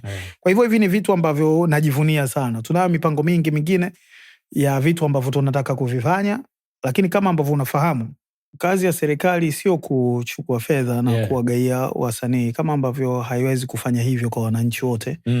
Ni kutengeneza mifumo na kuisimamia ili wakati wanaenda kujitafutia kusiwe na mikwamo. Swala letu ni uwezeshaji, na tumekuwa tukilifanya hilo kwa nguvu nyingi. Hata mfuko wa utamaduni na sanaa ambao wenyewe ulianza miaka ya 90, lakini kwa miaka 30 ulikuwa hujawahi kuwekewa fedha na serikali. Mheshimiwa Rais akatoa takriban bilioni 2 za kuanzia kwa ajili ya mfuko, na fedha hizi zimeenda, umeonekana kuwa na matumaini makubwa, umeanzisha miradi ya sanaa mingi, umewapatia kipato wasanii, umewapatia ajira vijana wengi na kadhalika. Moja ya shughuli zangu ni kusimamia mfuko huu, na nimekuwa nikifanya kazi hiyo vizuri kwa uaminifu mkubwa kwa miaka takriban 3 sasa. Na kusema kweli, moja ya mambo ambayo yananipa faraja sana kwa ajili ya mfuko huu ni jinsi ambavyo wasanii wameweza kujirasimisha. Kwa sababu unajua mfuko unafanya kazi kibenki kabisa. Kwa hiyo namna ambavyo wewe unaweza kupata fedha zile dozen ni kama taarifa zako ziko kwenye makaratasi, akaunti zako zinaonekana, kipato chako kinaonekana na kadhalika. Kwa hiyo inawasukuma wasanii kujirasimisha, kwa sababu mara nyingi tulikuwa hela inakuja, inaingia kwenye simu, inatokea hapo hapo, hamna kitu inafanya. Unapata pesa nyingi lakini zinashindwa kufanya shughuli nyingi za msingi, badala yake zinatumika kutetea hadhi tu na tunazibananga, wakati kumbe kuna uwezekano zingekuwa zinaingia na taarifa zake zinafahamika, credit score yako inaongezeka na uwezekano wa wewe kuweza kupata funding kwa ajili ya miradi ambayo unaifikiria kichwani na haijawahi kuwa na mtaji upo. Kwa hiyo ndio kitu ambacho tumekuwa tukifanya. Kwa hivyo vitu kadhaa najivunia navyo, lakini kama ambavyo nimesema, swala letu sisi ni watengeneza sera na wasimamizi wa kuhakikisha mazingira ya ufanyaji kazi kwa wasanii na wengine wote ambao tumepewa ridhaa ya Mheshimiwa Rais kusimamia sekta hizo zinafanikiwa. Tunafahamu Mheshimiwa Rais huwa ana utaratibu wa kulivuruga baraza lake la mawaziri muda wowote pale ambapo anahisi anamhitaji mtu mwingine kwenda sehemu nyingine, na labda mwingine mpya pia ingie kwenye wizara. Matamanio yako ni yapi ukiwa bado kwenye Wizara ya Habari, Utamaduni, Sanaa na Michezo? So kweli mimi kazi ambayo kimsingi niliomba ni uwakilishi wa watu wa Muheza. Haya ni kwa sababu Mheshimiwa Rais amepata taarifa na anaona huyu anaweza kuifanya kazi.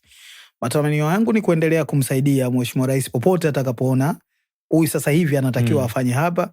Akiamua anatakiwa kufanya kazi hiyo hapa nilipo, nitaendelea kuifanya kwa uaminifu mkubwa na kumfanya asijutie maamuzi yake hayo. Kwa hiyo nayo matamanio mengi, nazo kazi nyingi za kufanya popote ambapo Mheshimiwa Rais ataona nafaa kumsaidia. Mtaani sijui kama umewahi kukutana nayo, lakini story ni kwamba Mwana FA legacy ambayo anaweza kuiacha kwenye Wizara ya Utamaduni, Sanaa na Michezo ni mjadala ambao pia unaendelea sana sasa hivi kuhusiana na arena. Yani imekuwa ni kama wimbo, everybody wanasema FA anapenda kikapu, lazima atajua thamani ya arena. FA anafanya mziki, lazima atajua thamani ya arena, anapenda boxing. Kwa hiyo lazima atajua kuna umuhimu wa nchi kuwa na arena. So far tunaendeleaje? Tena afadhali umesema swala la boxing. Watu wengi hawaamini kama mimi bondia unajua. Hawi ngumi za disco zile na kung'oa meno vizuri. Anyway, swala la arena limekuja mpaka wiki iliyopita tena limeulizwa bungeni baada ya mjadala mrefu. Yes. Lakini kama ambavyo nilijibu, serikali ilishalifikiria jambo hili na tumelishauri na limepata mwafaka. Okay. Tulikuwa hatuwezi kuweka fedha kwenye bajeti yetu moja kwa moja, lakini miongoni mwa mikopo ya masharti nafuu ambayo serikali ilipata baada ya ziara ya Mheshimiwa Rais South Korea, miongoni mwa kazi inayokwenda kufanya ni kujenga arena na studio ya kisasa kwa ajili ya utengenezaji wa filamu, jumba changamani. Kwa hivyo ila arena ilikuwa limetengewa fedha nyingi tu, karibu $167 million, okay, ambazo zinakwenda kufanya jambo hili. Na kama ambavyo nilisema, haliingii kwenye bajeti yetu moja kwa moja. Bajeti yetu sisi tunatoa kama bilioni 1 tu kwa ajili ya kufanya upembuzi wa kinifu wa mradi yakinifu wa mradi huu. Lakini kinachofanyika ni kwamba fedha ambayo inatoka Korea ndio inakuja kujenga arena hii. Na tuko katika hatua za mwishoni sana za kupata fedha hii huu mradi uende. Okay. Hata waliokuwa wanalisema tumekuwa tukiwakumbusha hivyo hivyo. Lakini sasa unajua sisi huku tulioko ndani tunajua jinsi ambavyo kuna bureaucracy na sio kwa ubaya, lakini kuna utaratibu lazima ufuatwe ili kufikia kupata fedha na mradi kuanza. Sasa watu nimeona Diamond analisema sana. Yaani kila sentence mbili lazima atupige nalo. Na sio kwa ubaya, ni kwa sababu pia ana hamu ya kuona sanaa ikipata eneo halisi ambalo linaweza kufanyika. Michezo yote ya ndani, kwa mfano michezo ya mapigano, kickboxing, boxing, basketball, unaona Dar City wanafanya vizuri sana. Yes. Wanashindwa kuweka kambi ya mwaka mzima hapa kwa sababu hatuna miundombinu ya mchezo wa mpira wa kikapu. Mimi binafsi linaniumiza na tunatafuta njia mbadala za kufanya shortcuts za kufanya kwa muda mfupi, lakini malengo ya muda mrefu ni kuhakikisha tuna arena ambayo inaweza kuaccommodate masuala yote haya. Yeah. Yes, kwa hiyo ili jambo liko kwenye pipeline, haina hata sababu ya kuuliza. Unaweza tu kuuliza imefikia wapi. Lakini kwamba serikali hii ya Daktari Samia Suluhu Hassan mpango huo imekuwa nao na ni mpango unaokwenda kutekelezwa. Yeah. Mimi nimejisikia vizuri. I'm happy. Na natumaini kwamba tutaweza kuiona hiyo arena kwa sababu huwezi kujua uhai haugarantii. Kabisa. Yeah. Nachofurahia ni kwamba nchi ipo. Mwana FA anaweza akawa hayupo siku moja, lakini jambo hili tutakuwa tumelianzisha na limefanikiwa. Ndio furaha yangu. Yeah. Yes. Inawezekana hata ningependa na mimi arena ingekuwepo wakati mimi niko full time kwenye muziki. Yeah. Lakini kila kitu kina time yake na pengine hawakufanya ili wewe ufanye kwa ajili ya watu wengine. Yeah. I'll ask these questions nazofuata with respect. Maisha yako ya ndoa yamekuwa ni maisha very private. Ni kuna vitu ulikutana navyo mwanzoni wakati unaingia kwenye mahusiano, ama ni maisha ambayo umeyachagua? Maisha yangu binafsi ambayo yanahusiana na masuala ya relationship yatabakia kuwa private na nitawapa kile ambacho mnataka nyie kukiona. Yes, nafikiri hiyo option ya pili ndo sahihi. Niliamua kwamba haya yanatakiwa kuwa private. Unajua nimekaa kwenye spotlight kwa muda mrefu. Wimbo wangu wa kwanza umeenda redioni tarehe 2 mwezi wa pili mwaka 2002. Probably asilimia kubwa ya vijana wanaosikiliza muziki sasa hivi hawakuwa hata wamezaliwa chief. Yeah. Aliyezaliwa siku ambayo wimbo wangu unakwenda redioni ana miaka 24. Yeah. You can only imagine. Yes. Na kukaa kwa muda mrefu kwenye spotlight kumenifundisha mambo mengi. Jinsi ambavyo spotlight inaweza kukutengeneza ukawa mtu wa aina gani, lakini jinsi ambavyo inaweza kukuvuruga. Na mimi mke wangu, watoto wangu, wao sio Mwana FA. Mimi nina jukumu la kuangalia wao, lakini hawana jukumu la kusulubishwa, ama maana kusulubishwa ndo kuna kuja sana, ama kusifiwa kidogo ambako kunaweza kutokea kwenye jamii. Hawajawahi kutoa wimbo hata mmoja, hawajawahi kuchangia mstari hata mmoja. Hawana sababu ya kuwa out there. Kwa hiyo maisha yangu ya ndoa sio jambo la siri, lakini ni jambo la faragha. Nafikiri unanipata. Nakuelewa. Yani nimeamua kuyatenganisha ili tuendelee. Nyinyi huyu mnamtaka mwana FA wenu huyu hapa, fanyeni mnachotaka, lakini hawa nyuma achaneni nao. Kwa hivyo mambo niliyojifunza humu ndani kwenye Spotlight kwa miaka yote hii, mengine ninayojua kwa karibu, mengine ambayo yako mbali, yalinifanya nikafanya maamuzi hayo. Lakini regardless, mimi ni mtu pia ambaye watu hawajui vitu vingi sana. Yani sina matashtiti ya hivyo. Yani hata nyimbo zile, unajua kwenye muziki kuna kipindi wasanii wanafanya vituko ili nyimbo zihit. Mimi sijawahi kufanya hivyo. What you see is what you get. Utapata wimbo, kama unataka sikiliza, kama huupendi basi uache, lakini sitafanya vituko ili uweze kunisikiliza ama kuniangalia. Kwa nafikiri hiyo na yenyewe ikasaidia kuunda namna yangu ya jinsi ambavyo nataka familia yangu iwe perceived. Yes. Ni kitu gani ambacho kimekufundisha kwenye ndoa ambayo umaarufu haukuwahi kukufundisha?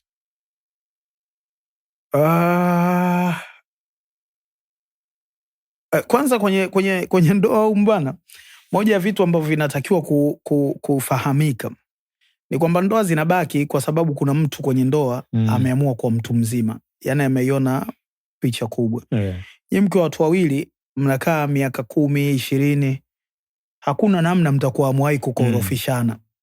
Hamuwahi kupishana. Lakini mtazamo tu, na mengine mambo madogo mkija mkiyafikiria miaka kadhaa ijayo, mnaona kwa nini tulikuwa tunakosana kwa ajili ya jambo hili. Kwa hivyo unapaswa kuwa na uvumilivu, unapaswa kuacha umaarufu nje ya geti wakati unaingia, na unapaswa mtu mmoja mkubwa kwenye nchi hii, siku moja tulikuwa tunaongea story ya kawaida tu, sitamtaja. Story ya kawaida tu, akaniambia ana kiwanja. Tulikuwa watu watatu, mimi, mwenzangu mmoja, mbunge mwenzangu na yeye. Akaniambia ana kiwanja mahali. Nikamwambia unachotaka lini? Akaniambia miaka kadhaa. Nikamwambia bingo, si uniuzie basi. Akaniambia naweza kupata hela ngapi pale? Nikamtajia amount. Nikamwambia hii unaweza kupata hela hii hivi. Okay. Ngoja basi nitakujibu. Baada ya siku 2 nikaenda nikamuuliza, bingwa vipi? Kile kwanja namna gani? Akaniambia mamako amekataa bwana. Sasa mimi nikataja cheo chake. Nikamwambia nilijua na una cheo hichi nyumbani, kumbe nyumbani watu wanakubadilishia mawazo vile vile na una cha kufanya. Akaniambia shauri yako, ukienda na hiki cheo chako nyumbani utakutana na mbaya sana. Kwa hivyo nakwambia hadithi hii kwa sababu watu wote ambao wanafanikiwa ni wale ambao wanaweza kutenganisha umaarufu. Wanaofanikiwa kwenye ndoa ni wale ambao wanaweza kutenganisha umaarufu, wanaweza kutenganisha mamlaka walizonazo, wanaweza kutenganisha vyeo vyao na jinsi jamii yote ya nje inavyoona na ndoa zao. Yani nyumbani inabidi mume awe mume, mke awe mke, na si vinginevyo. Na naipata picha hii hata kwa watu ambao wana mamlaka, ambao labda wameolewa. Jinsi ambavyo namna pekee wanaweza kudumu kwenye ndoa zao ni kuacha mamlaka wakati wanaingia nyumbani. Yes. Nje ya mageti. Yep. Umekuwa na saiko yako ambayo ni ndogo kwa sisi ambao tunaifahamu, na umekuwa nayo muda mrefu, na hata kwenye baadhi ya lyrics zako umesema nawafahamu rafiki zangu wanavyoact na waweka kwenye kundi fulani na nini. Mojawapo ni Salah.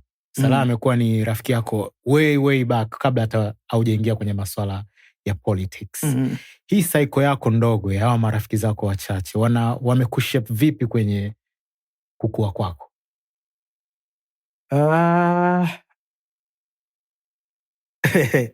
Kwanza yani saiko yangu wamekuwa ndugu zangu. Na I've seen these people growing. Salah, Kaim, Jabiri, I've seen these people growing. Yani wameenda mpaka wanachaguliwa, labda wanateuliwa huyu MD, huyu CEO. Ukimuita CEO anaona unamkebei. Ni kama mimi walikuwa wananiita mheshimiwa, naona hawa jamaa wananichora. Lakini moja ya mambo ambayo tunafanya, kwa mfano sisi kila Ijumaa tukiwa mjini wote hapa, mimi na Kaimu na Jabiri tunaenda kula pamoja tukitoka msikitini. Okay. Why? Kwa sababu tunataka hiyo relationship isife. Kuna uwezekano, kuna mambo tunayajenga tukienda kula, lakini kuna uwezekano kuna siku tunaenda tunapiga story tu, hamna chochote, yani tunapiga story, tunakumbuka mambo yetu, tunakula, kila mtu anaenda zake. Yes. Namrudisha huyu ofisini kwake, hivyo. Hii inasaidia unawaangalia watu wako. You are checking up on your people. Kama wanaume, moja ya mambo ambayo yanatuua mapema ni stress ambazo tunashindwa kushare na watu wetu. Lazima upate nafasi ya kuzisema. Lakini hii cycle yangu ndogo imekuwa ikisaidiana kwenye mambo mengi. Una watu ambao jambo lako ni jambo lao. Na sio tu jambo lako ni jambo lao, wanafurahia kuona unafanikiwa. Yes. Wanahuzunika kuona unaharibikiwa. Yani msiba wako ni msiba wao, sherehe yako ni sherehe yao, and vice versa. Kwa hiyo it's important kuliko kwanza kutengeneza watu wape ambao huna uhakika watavunjika lini. Kama mambo mtakutana na gharika, watavunjika lini. Na inasaidia kila mtu anamjua kila mtu. Nikitaka jambo ambalo mimi siwezi mtu wa kumfikia, rafiki yangu mmoja ataweza. Rafiki yangu mwingine ataweza. Akitaka jambo mimi nitaweza kulifanya. Wasema kwenye movie moja mtu alisema, I know half of important people in this city and half that I know the other half. Umemaliza mji mzima. Sasa that's the idea. Kuna vitu vingi ambavyo si hatuwezi kufanya wenyewe. Unahitaji msaada wa watu, unahitaji watu ambao wanaweza kukuunga mkono, ambao wamekuushiba, wamekuweka moyoni. Na nafikiri kila mtu ana watu wake, anatakiwa kukuwa nao. Una sababu ya kutafuta marafiki waliokuzidi hivyo. Kuwa na watu wako ambayo bondi yenu inaweza kuwa haiwezi kuvunjika. Yes. So between uongozi ambao nao, familia, music, ni kitu gani kinakuweka chini muda mrefu sasa hivi? Politics ina consume muda mwingi zaidi. Kwa hivyo mzee mmoja marehemu katika wanasiasa wa Kongo wa nchi hii kuniambia kwamba usipoangalia una uwezekano wa watoto wako wakakuwa na huwajui, kwa jinsi politics inavyochukua muda mrefu. Kwa hivyo mimi ninachohakikisha kwamba wakati na tenga muda na shughulika na watu wa Muheza, na shughulika na sekta ambazo Mheshimiwa Rais amenikabidhi kuzisimamia, kumsaidia, lakini nahakikisha familia yangu inaingia kwenye ratiba yangu vile vile. Nikienda kwa mfano watoto wakiwa likizo, nikiwa nasafiri naenda labda bana wiki 2 hizi nataka nikakae jimboni, chief naenda nao. Na hakikisha hilo linakuwa hivyo. Ama namna ya kupanga ratiba kama inaniruhusu kuipanga mwenyewe, nitahakikisha watoto wanapokuwa wako nyumbani mimi niko around, kwamba nafanya shughuli ambazo zinashughulika na daa hii ili mradi niwaone. Kwa hiyo politics ina consume muda mwingi kuliko shughuli zangu nyingine zote. Kwa nilikuwa nakwambia hapa na rekodi na hata kutoa wimbo siwezi kwa sababu ya politics. Nyimbo kibao ziko nusu nashindwa kuzimaliza kwa sababu ya politics. Kwa hiyo na hakikisha kila kitu kingine kinaingia kwenye ratiba ya politics ili niweze kukiaccommodate na nisiache nyuma kitu. Yes. Unapokuwa kwenye unajua tu kuna muda, najua unahitaji muda wako peke yako, bila kuwa na disturbance nyingine, kwa sababu wanasema ukiwa na amani ndio jinsi ambavyo unaweza ukafanya maamuzi sahihi. Ni sehemu gani inakupa amani zaidi? Nyumbani. Dar au Muheza? Na maana na nyumba 3, hata sio Dar na Muheza sio peke yake, na Dodoma. Na Dodoma both. Muheza unakuwa na watu wengi, una mambo mengi ya kushughulika nayo, uspend muda mrefu sana. Dar hali kadhalika, unakuwa taasisi zetu nyingi sisi kwenye Wizara ya Habari, Utamaduni, Sanaa na Michezo ziko Dar. Kwa hiyo unakuwa juu. Dodoma unapata muda vizuri zaidi. Na karatiba kangu wako kako hivyo bungeni, ofisini, nyumbani. Labda naenda kwenye basketball na naenda kula mahali kama isha. Yani kana sehemu kama 5 hivi. That's it. Kwa hiyo unapata muda wa kufikiri, unapata muda wa kuyapima maamuzi yako na kuona namna gani utaweza kuyaboresha. Nimekuwa na utaratibu wa kuuliza maswali fulani mafupi tu ya kawaida sana. Unafikiri talent peke yake inaweza ikamtosha mtu kwenye kufanikiwa kwa maisha sasa hivi? Nope. Straight, hata haitaji kufikiria hiyo. Talent peke yake haitoshi. Unahitaji discipline, unahitaji kuiwekezea nguvu nyingi, kuisharpen na kadhalika. Lakini jambo moja ambalo watu walisemi ni unahitaji bahati vile vile. Mimi nishaona watu wengi wana talent, kwa mfano kwenye muziki umewashinda, na watu wenye talent za kawaida wamefanikiwa. Sio siri, utakuwa unajua hili jambo. Kwa hiyo talent peke yake haijawahi kutosha. Yani hata sio swali. Ina mambo mengi ya kuisaidia kuinoa na kufanya iwe yenye mafanikio. Yes. Pesa, umaarufu au respect, kipi kina mata? Pesa, money, power, respect, au ni money, fame and respect. Pesa, umaarufu na respect, kipi kina mata? Pesa inaweza kaleta umaarufu, inaweza kaleta respect. Lakini nafikiri respect ndo inatakiwa kuwa kituo cha mwisho. Yes, respect inatakiwa kuwa kituo cha mwisho kwa namna moja ama nyingine. Ukiwa na pesa na huheshimiki, kazi bure. Ukiwa maarufu na huheshimiki, kazi bure. Kwa hivyo respect inatakiwa kuwa kituo cha mwisho, lakini naamini ikitumika vizuri, pesa inaweza kuleta umaarufu, inaweza kuleta respect. Right. Ukiambiwa ubadilishe kitu kimoja kwenye industry immediately, ni kitu gani utabadilisha?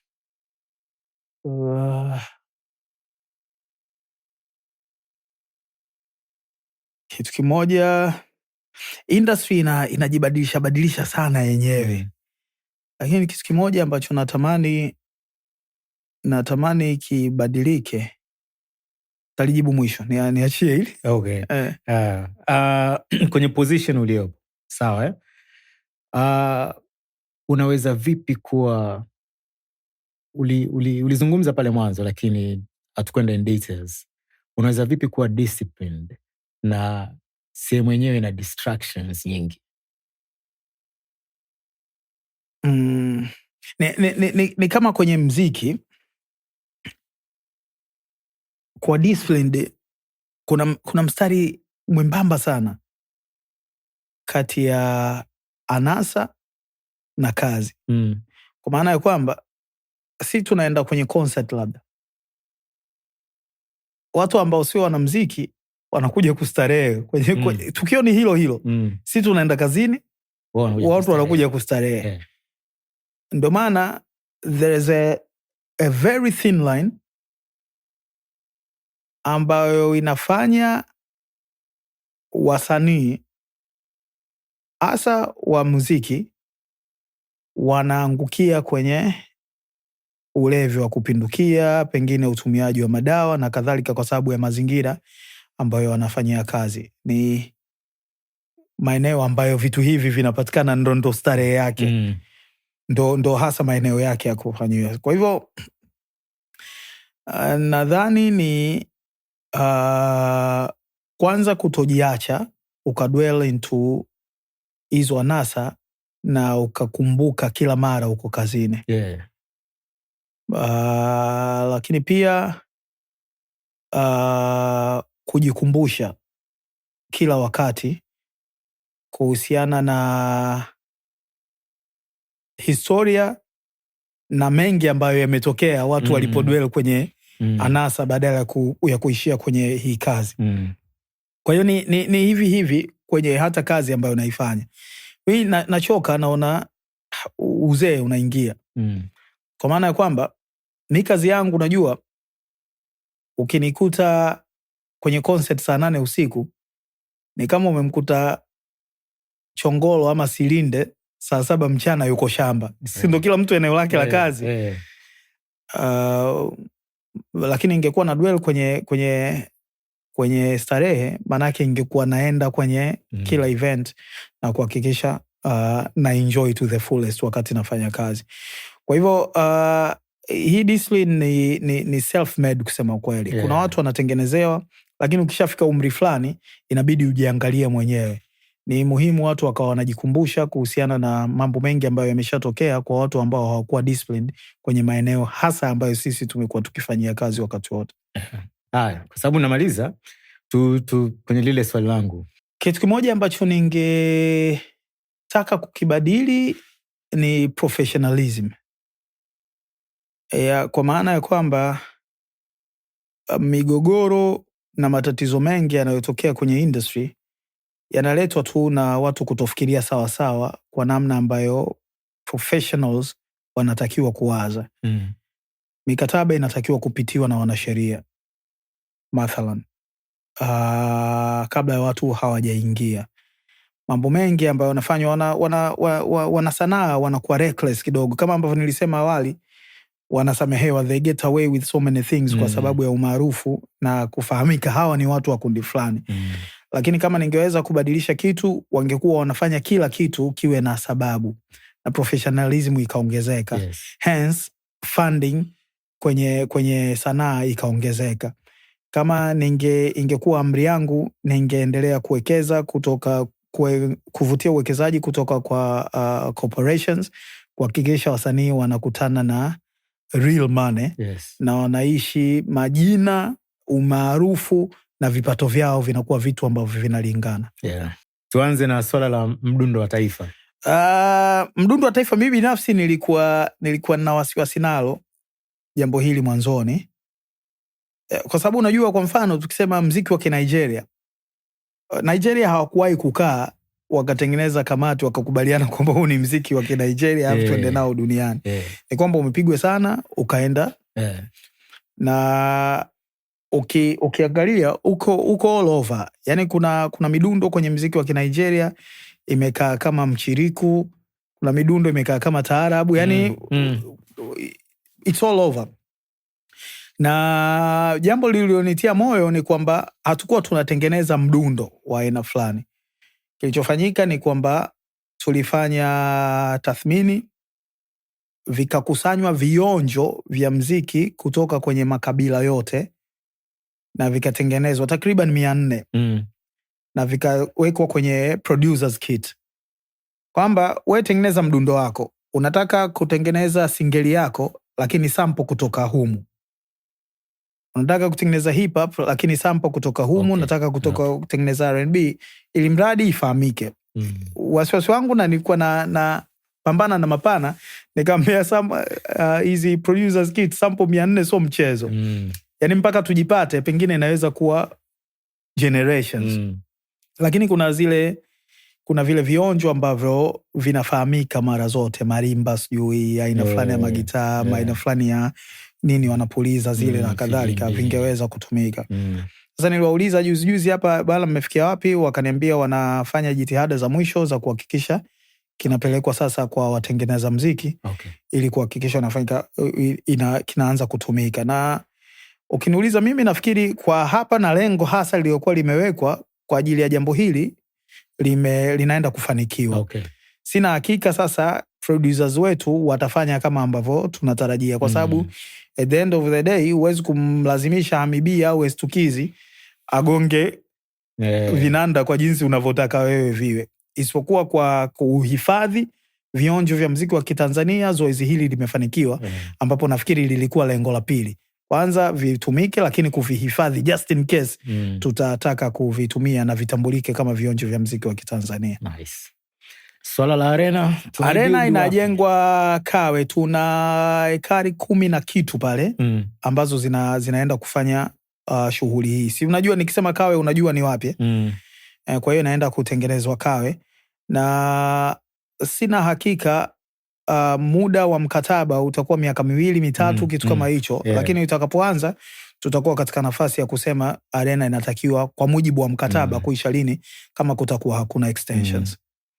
Naamini kwa umri wa aliyelileta swali hili, kama hakutatokea mabalaa mengine, atakutana nayo, atakuwa bado na umri wa kwenda kwenye concert na games za basketball pale. Sounds good.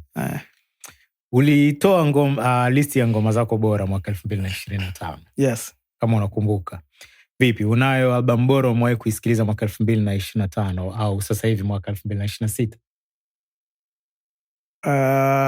Nimeona kama mapema, nilikuwa nataka nusu ya pili ya mwaka ndo nianze kuchambua zote nilizosikiliza. Unajua uzuri, mimi nalipia muziki. Application platform za muziki zile za streaming mimi nalipia. Kwa hiyo zinanihifadhia. Itafika mahali itaniambia kabisa umesikiliza album gani zaidi, umesikiliza nyimbo gani zaidi. Kwa hiyo swala kama lile lilipata lawama sana. Alikiba akanipigia simu, kaka nimesikia, nimeona top yako. Nimeona orodha yako kwa nyimbo ulizosikiliza. Naambia sasa watu wako wanafoka nini? Mimi si ndo nyimbo nilizosikiliza, mtafanyaje? Wetu wa ngoma. Sasa kama sasa hivi ametoa ngoma na Bien, definitely inaenda kuwa emo. Yani hakuna namna. Kwa hivyo msanii is as good as his last release. Kwa hiyo ukitoa ngoma kali tutasikiliza. Usipotoa kali dozen, hata kama ni mshikaji wangu nitasikiliza nyingine, wala sio issue. Kwa hiyo mpaka sasa hivi bado nadhani ni mapema, hata wasanii hawajadondosha album sana. Lakini moja ambayo naisikiliza na naamini itakuwa katika orodha ni album ya Maua ambayo inakuja. Okay. Ina mangoma na kwenda kama executive producer humo. Kabisa. Okay.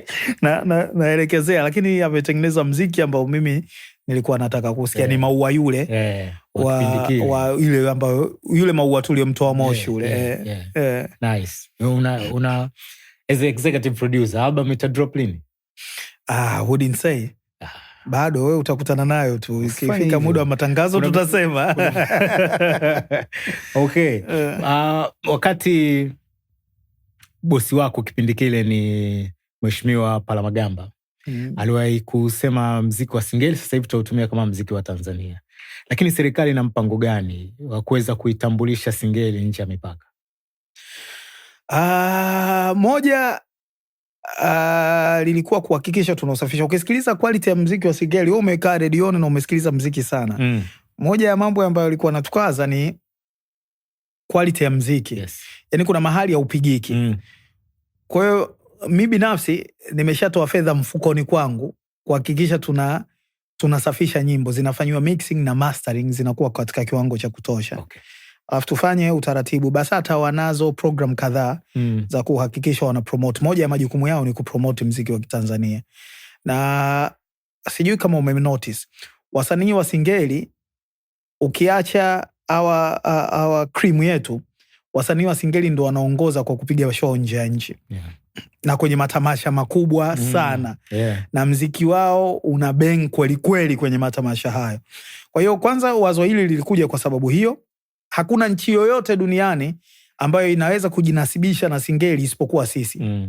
Kwa hiyo huu ni mziki wetu. Sio kwamba tulikaa tukapanga kwamba huu utakuwa mziki wetu. Imetokea kwamba mziki huu unafanyika. Kwa hiyo sisi tunachofanya ni kutengenezea quality huwa katika viwango ambavyo unaweza kupigwa kokote duniani. Alafu njia hizi organic ambazo zilikuwa zinatumika kuupeleka mziki nje, tutaendelea kuzifanya, lakini kuendelea kuwatafutia matamasha zaidi ili waonekane na kuendelea kuutangaza mziki wa Singeli zaidi. Nice. Najua vipato sio vizuri sana, kwa hiyo tutatengeneza utaratibu wa kuhakikisha kwamba hii ya kurekodi nyimbo ambazo zina quality nzuri haiwezi kuwashinda. Moja ya mambo tulikuwa tunataka kufanya a small project ambapo taleta producers kadhaa kutoka Uingereza. Producers wakubwa by the way, yani wanarekodia watu wengi. wasanii wengi wakubwa wa Uingereza ili kuja kuwapitisha producers wetu wa nini kinatakiwa kufanywa wakati wa kuproduce nyimbo zao. Kwa hiyo mmoja, kwa sasa tutaendelea kuwalipia. Mimi nafurahia kuwa sehemu ya watu wanaounga mkono sana muziki huu, lakini tutawapitisha producers wao ili wajue nini kinatakiwa kufanywa, tupate muziki ambao una quality ili uko mbeleni tusiendelee kutoboka mifukoni. Kwa hiyo tunaendelea kupigana nao na mambo ni mengi. Muziki, unajua, kwa muziki kufanya vizuri hakujawahi kuwa na a certain formula ambayo inafanya kazi kwa wasanii wote. Kwa hiyo kila kitu ambacho kitakuja kama idea nzuri ambayo tunaweza kuitumia kuhakikisha kwamba wasanii hawa wanaweza kutengeneza kazi nzuri na wakaitangaza Tanzania kama muziki wa Singeli, muziki ambao umetoka Tanzania, tutaendelea kuwaunga mkono. Nice. Ngoja tumalize na hili. Mke wako, watoto wako wakiambiwa kudescribe kwa sentence moja, watasemaje? I wouldn't know. Mimi sijawahi kuwauliza. Tutawauliza leo nikuandikie message. Nikurekodie nikuandikie message, ama nikurekodie ama nikuandikie message, lakini sijui watasema nini. Lakini I know niko karibu. Mimi maisha yangu sikukua na nikiwa na baba karibu. Nafikiri ime influence positively relationship between me and my family. Between me and my wife, between me and my kids. Na kwamba mapitio niliyoyapitia mimi sitaki wakumbane nayo. I know how it feels. Kwa hivyo kwa sehemu kubwa naamini wao wanaliona hili, na mimi ni baba mzuri. I know that for sure. Yes. Okay. Legacy ni neno kubwa sana. Ambalo hata namna ambavyo linatumika inabidi litumike na maana. Kwa tahadhari. Let's say umemaliza siasa, umemaliza muziki, umemaliza kila kitu ambacho ulitamani kukifanya kwenye maisha yako. Ni story gani utaipa title ya maisha yako? Ni title gani utaipa story ya maisha yako? Good one.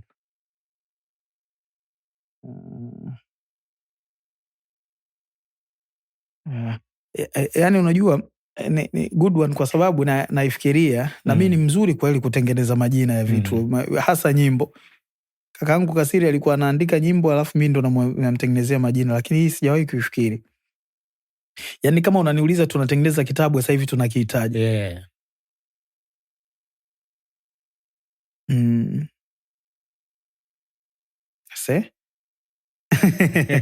Big one. Naomba nisilijibu. Okay. Sijawahi kuliwaza. Yes. Bana, shukran sana. It has been more than a conversation. Asante sana. Tumejifunza vitu vingi kutoka kwako, tumemfahamu Mwana FA. Na kama tulivyosema from the beginning kwamba leo ni siku ambayo tunafahamu namna ambavyo FA ametengenezwa, kuanzia story ya maisha yake, discipline aliyokuwepo nao, uwajibikaji ambao wanao, na jinsi ambavyo anaendelea kuitengeneza story ndefu ya maisha yake. Umekuwa na wakati poa sana FA. I hope tutakuita tena wakati mwingine. Nafikiri wakati huo sijui ni album itakuwa imetoka au tutakuwa tu as exclusive producer wa album ya Maua Sama. Tutajua kama executive producer ama albamu yangu. Nawashukuru bana. Thanks for having me. Big interview as usual. Nafurahi unavyonipa nafasi na unavyo nichokoza nipate maneno. It has been like that for years, man. Great one. Moja ya mambo unayoweza sana ni hili. Asante sana. Thanks for having me, man. We came so far, we can't stop now. Au sio bana?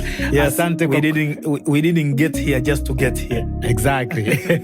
Asante kwa kuendelea kusubscribe kwenye YouTube channel ya Dazen Selection. Production umefanya Mountain Line. Till next time.